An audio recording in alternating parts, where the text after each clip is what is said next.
L'intégration par partie, une arme surpuissante pour calculer des intégrales. Viens, je te montre. Quand on découvre l'IPP, l'intégration par partie, au début ça perturbe un peu. Mais très vite tu comprends le principe, j'espère que tu ne te tromperas plus et tu verras que comme je t'ai dit, c'est très puissant. Pour ça, il faut que tu maîtrises les petites formules pour dériver des fonctions gentilles et même pour trouver des petites primitives gentilles. Mais t'inquiète, je vais te les rappeler. Donc en fait, à quoi ça sert? Ça sert à calculer des intégrales en fait quand tu ne peux pas directement la calculer. Et comment faire? En fait, je vais te montrer comment faire. C'est un peu une méthode à appliquer. Je ne vais pas forcément t'expliquer d'où ça vient, c'est pas le plus passionnant, mais plutôt comment on l'applique et comment ne pas se tromper en l'appliquant. Mais d'abord, pourquoi a-t-on besoin d'une IPP? Si je te demande de calculer cette intégrale, l'intégrale de 0 à 1 de x e de x dx, comment tu fais d'ailleurs pour calculer l'intégrale? Ah oui, petit rappel. En fait, c'est en deux temps pour calculer une intégrale. Job numéro 1, tu dois trouver une primitive de la fonction qu'il y a dans l'intégrale. Et job numéro 2, tu remplaces. Tu sais, on la met entre crochets pour faire joli et ensuite on fait le haut moins le bas. En fait, le cœur du problème, c'est de trouver une primitive d'elle, de cette fonction-là. Et donc, question pour toi, tu peux me sortir une primitive de x e de x, s'il te plaît? En fait, on ne va pas la sortir naturellement. C'est à ça que ça sert IPP. Cherche, tu la trouveras pas tout seul. En fait, quand tu ne peux pas directement calculer une primitive et que la fonction est en mode produit, en mode multiplication, toutes les alarmes s'allument, tu penses à faire une IPP. Mais bien souvent en terminale, on te le dit à l'aide d'une intégration par partie, calculée, nanana. Moi, je te montre comment la sentir. Il faut que tu aies une multiplication et que tu ne puisses pas trouver tout de suite une primitive. Au cas où tu n'es pas convaincu, si tu avais juste e de x, donne-moi une primitive de e de x. Ça va, c'est e de x, c'est lui-même. Si tu avais juste e de moins x, c'est quoi une primitive de e de moins x? C'est moins e de moins x, on peut trouver. Si tu avais e de 2x, on peut toujours, juste en fait, il manque un 2, donc ça fait 1 demi de e de 2x. Oui, je vais en accélérer. Et en fait, si tu avais ça, tu peux aussi, en fait, pour avoir un x devant, il aurait fallu avoir e de x carré. Pourquoi? Parce que regarde, ça, c'est précisément u' e de u. Et c'est quoi une primitive de u' e de u? E de u, donc une primitive, là je calcule des primitives, c'est juste e de x carré. Quand tu dérives ça, tu retombes bien là-dessus. Et en fait, ici, le problème, c'est que il n'y a pas de x carré, tu vois. X, c'est pas la dérivée de l'exposant, ça ne marche pas. C'est pas u' e de u. Ça, c'était une petite parenthèse pour te convaincre que non, ce n'est pas une forme connue. Et donc, on pense à IPP, intégration par partie. Comme je t'ai dit, je ne vais pas forcément t'expliquer d'où vient la formule, mais je vais t'apprendre à appliquer et jamais te tromper. Ok, en fait, tu as deux fonctions. Et en fait, écoute bien, il y en a une, parce que c'est une multiplication, tu as x et tu as e de x, ça tu m'as suivi. Il y en a une qu'on va dériver, ok? Et l'autre qu'on va intégrer. On va en trouver une primitive. Et le but du jeu, c'est une fois que tu auras fini ce travail-là, c'est que tu aies des fonctions plus douces, plus gentilles, moins embêtantes, ok? C'est très important parce que, en fait, il faut que tu choisisses. Regarde, il y en a une qui va s'appeler u, je vais la dériver, une des deux, et l'autre qui va s'appeler v', et pour passer de v' à v, je vais l'intégrer, je vais trouver une primitive. Et c'est à toi de choisir. Il y a des petites méthodes et tout, mais je veux que tu réfléchisses. Ok, il y en a une, elle s'appelle x, l'autre, elle s'appelle e de x. Qui tu dérives, qui tu intègres. Voilà, je donne le micro, maintenant, qui tu dérives, qui tu intègres. Garde en tête, à la fin, il faut que tu aies des gens plus gentils. Donc, tu as envie de dériver qui? Lui, là. C'est quoi la dérivée de x? C'est 1, tu vois, c'est mignon. Alors que e de x, que tu dérives ou que tu primitives, que tu intègres, il reste tel quel e de x. Donc, lui, en fait, il ne pose pas de problème. Mais c'est plutôt x, en fait. Je t'ai dit, il y en a une que tu vas dériver, une que tu vas intégrer. Et j'en profite, une primitive de x. Tu connais ta formule ou pas? C'est x carré sur 2. Donc maintenant, je te pose la question. Est-ce que tu préfères, après avoir fait ta manip, avoir 1 ou avoir x carré sur 2? Avoir 1, tu vois. Tu vois ce qui vient de se passer là? 30 secondes, 1 minute, tu devras le faire à chaque fois. Tu vas te poser, attends, je dérive qui, j'intègre qui? Et voilà, pose-toi la question, prends ces 30 secondes et tu ne te tromperas jamais. Donc maintenant, on applique. U, on a dit que c'était x et v' e de x. La dérivée de x, c'est 1. Donc u, on la dérive. Et v', on l'intègre. On trouve une primitive. Une primitive de e de x, c'est e de x. Et voilà, donc pour calculer cette intégrale, maintenant, tu appliques la formule de l'IPP. En fait, il y a un couple que tu vas mettre entre crochets, ici on est entre 0 et 1, moins un couple que tu vas mettre dans l'intégrale. Dans le crochet, tu mets les pires en fait. Les pires, c'est u fois v, tu vois. Voilà, de toute façon, je t'ai mis la formule. Dans le crochet, tu mets u fois v. Donc ici, c'est x, e de x, moins l'intégrale. Et donc dans l'intégrale, tu mets u' fois v. Les deux qui sont en bas. D'accord? Mais on va en faire plusieurs, après tu seras à l'aise. Donc ici, c'est moins 1 fois e de x dx. Ça, c'est la formule de l'IPP. Quand tu as un produit, tu choisis une à dériver, une à intégrer. Et ensuite, ça, c'est une formule. Tu peux dire que ça, c'est égal à ça. Et est-ce que tu as vu pourquoi c'est plus sympathique? Là, ça y est, c'est entre crochets, j'ai gagné, reste avec moi. Ce crochet, il devient quoi? Il devient 1, E de 1, on remplace le haut, moins, on remplace par le bas. Ok, lui c'est bon, on l'a calculé. Moins, mais dans l'intégrale, j'ai quoi? 1 fois E de x, c'est juste E de x, 1 fois E de x. Et on peut calculer cette intégrale-là. C'est quoi la primitive de E de x? C'est E de x, et entre 0 et 1. Voilà, c'est terminé, tu vois. Je peux calculer cette intégrale. Qu'est-ce que ça va donner? 1 fois E de 1, ça fait E. Lui, il valait 0. Moins, E de 1, moins et moins, plus E de 0. Attention, d'accord? Moins tout le crochet. Et le crochet, c'est le haut moins le bas. Et comme tu avais un moins, c'est moins E de 1 plus E de 0. D'accord? Donc, on ne se trompe pas sur la fin. On a fait tout un truc. Se tromper avec une faute de signe, ce serait embêtant. Donc finalement, E moins E0, il reste E de 0, ce qui fait 1. Donc tu vois, cette intégrale, elle vaut 1. Donc une fois que tu as fait ce travail, peut-être que je t'ai paru un peu long, mais après tu déroules, tu vois, parce que le crochet, il suffit de remplacer. Et si tu as bien fait ton travail, dans l'intégrale, tu as des gens gentils dont tu sais calculer des primitives. Voilà.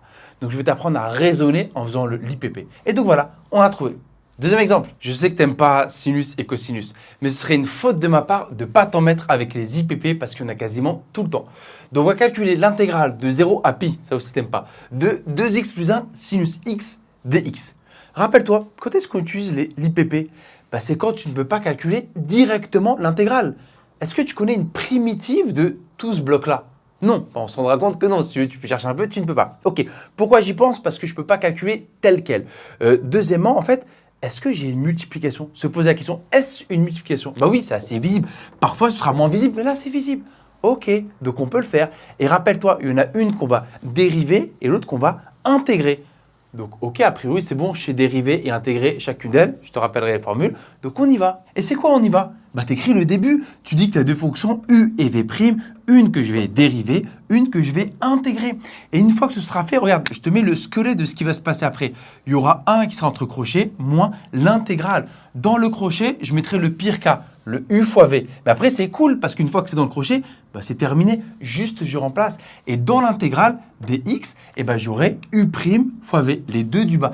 Et c'est pour ça que dans ton choix, quand tu vas dériver et intégrer, il faut que tu aies des fonctions plus mignonnes parce qu'elles vont se retrouver dans l'intégrale. Ce n'est pas terminé. Ici, tu as le U' fois V. Là, c'est un crochet, c'est fini, tu remplaces.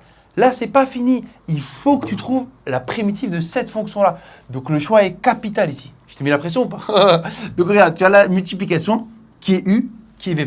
Pour identifier les fonctions, soit tu vois naturellement qui va être qui, soit tente ta chance. En gros, regarde, tu as deux personnes. Tu as 2x plus 1 et tu as sinus x. Je vais te rappeler les formules. Comme ça, tu n'as aucune excuse. Tu ne peux pas me dire, j'arrive pas à raisonner parce que je ne connais pas. La dérivée de sinus x, c'est cosinus x. Et une primitive de sinus x, c'est moins cos x, à connaître par cœur. Donc maintenant, je te repose la question. Tu as donc deux personnes. Elle est là, la multiplication. Il y en a une que tu dois dériver, je ne sais pas laquelle, et une que je vais intégrer, je ne sais pas laquelle. Donc toi, tu choisis de dériver qui? En dérivant 2x plus 1, j'obtiens quoi? J'obtiens 2. Ah, c'est sympa, 2, tu vois.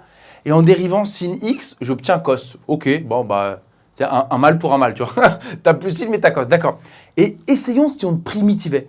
Une primitive de sin x, ça devient moins cos x. Bon, ok, c'est la même en fait. Cos, cos, dans tous les cas, c'est embêtant. Et une primitive de ça, en revanche, c'est plus embêtant. Une primitive de 1, c'est x. Et primitive de ça, c'est x carré.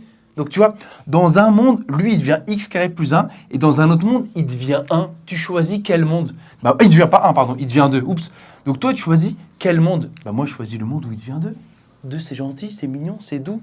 Alors que l'autre s'appelle x carré plus x. Tu vois ou pas? C'est pour ça que là, combien de temps? 1 minute? Fais 7 minutes, comme ça, tu seras fier de toi, tu auras raisonné. Et ensuite, tu es sûr de toi. Donc, finalement, qui est U? U, c'est celle qu'on va dériver, donc c'est 2x plus 1.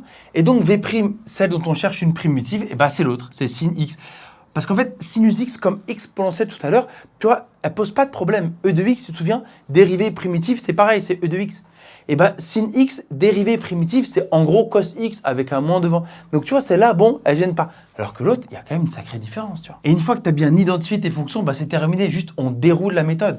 Ok, si u c'est 2x plus 1, sa dérivée c'est juste 2. Et donc si v' c'est sin x, donc sa primitive c'est moins cos x. Ok. Et c'est parti. J égale quoi? Je t'ai dit, ah oui, J ou I, peu importe, enfin l'intégrale, j'espère que ça ne gêne pas depuis tout à l'heure. Donc que vaut l'intégrale? Donc d'abord je t'ai dit, entre crochets, on met le pire cas. U fois V. Donc, dans le crochet, 2x plus 1 fois moins cos x. Ouais, c'est un peu embêtant, mais très vite, regarde, on va remplacer avec 0 et pi. Donc là, tu auras un nombre. Ça, c'est moche, mais c'est terminé. Moins l'intégrale de E2, celle du bas. Et donc, c'est cool. Donc, ça fait moins 2 cos x. C'est beaucoup plus mignon. Regarde, c'est terminé. Je n'ai plus de x accroché avec le cos, tu vois. C'est un nombre. Et là, maintenant, propriété hyper importante des intégrales. Dis-moi que tu le vois directement.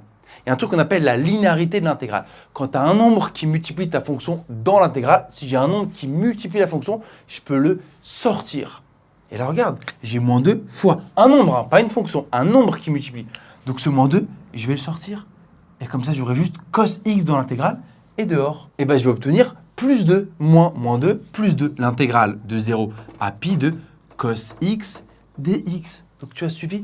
Maintenant, en fait, toute cette question, ça va calculer juste cette intégrale-là. Parce que là, je répète, c'est moche, mais on va remplacer. Donc voilà. Bon, allez, on le fait quand même.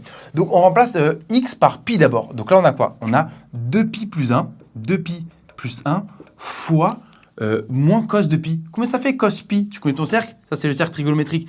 Pi, il est ici. Que vaut le cosinus quand tu es ici? Il vaut moins 1. Ah ouais, donc cos pi, ça fait moins 1. Comme tu as moins devant, moins 1 plus 1. Ah oui, c'est ça fois 1. Donc, je laisse tranquille, tu vois. 2pi plus 1. Tu as suivi, hein. Lui, en pi, il vaut moins 1. Moins 1 plus 1. Donc, 2pi plus 1 fois 1. 2pi plus 1. Ensuite, moins, et on remplace par 0. Je t'ai rappelé la formule, hein, d'accord? On remplace x par 0. Donc là, ça fait 2 fois 0 plus 1. Ça fait 1. 1 fois moins cos de 0. 0, il est ici. Donc, cos de 0, ça fait 1. Donc, 2 fois 0 plus 1, 1 fois moins 1. Donc, moins 1 fois moins 1. Ok, tu as suivi? Si on prend le temps pour le recopier, ce n'est pas le plus embêtant. Juste, tu dois maîtriser des valeurs remarquables de cos et de sinus. Pi sur 2, etc. Mais je te l'accorde, remplacer ici, j'avoue, c'est un petit peu embêtant. Mais en fait, c'est terminé. Il y a juste à calculer une primitive de ça, pas se tromper en remplaçant, et c'est bon. Donc, on a 2 fois, et là, il faut que tu me trouves une primitive de cos x. C'est quoi une primitive de cos x? En dérivant qui, je retombe sur cos x. Je crois que c'est écrit, hein.